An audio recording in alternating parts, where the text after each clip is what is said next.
కేటీఆర్ గారు మీ పార్టీ పందా రోజు రోజుకు మారిపోతున్నట్టు కనబడుతుంది. కానీ ఇప్పుడు బాల్క సుమన్ లాంటి వాళ్ళు మిలిటెంట్ విధానమే మాకు కావాల్సింది ఒక ప్రకటన చేశారు.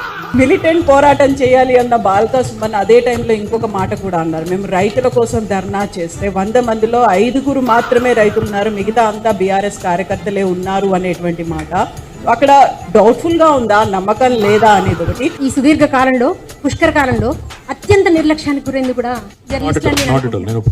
అది నేను అంటున్న మాటగా మొత్తం యావత్ జర్నలిస్ట్ సమాజం అంటున్నటువంటి మాట.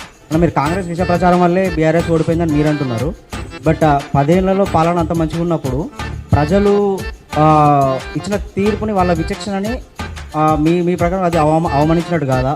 ఇంకొకటి 10 ఏళ్లలో వచ్చిన వ్యతిరేకతని ఎందుకు ఒప్పుకోవడం లేదని చర్చ నడుస్తుంది. అదొక క్వశ్చన్. యాక్చువల్గా పాలమూరు రంగారెడ్డి ప్రాజెక్టు 2013-2014లోనే స్టార్ట్ అయింది. 12 ఏళ్ళు గడిచిపోతుంది ఇప్పటికీ.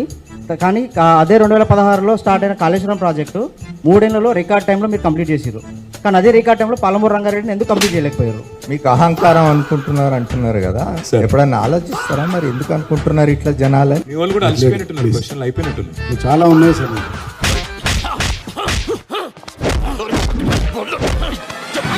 నువ్వు మనిషివా పశువా? అలా కొడతావంటే చచ్చిపోతే రెస్పాన్సిబిలిటీ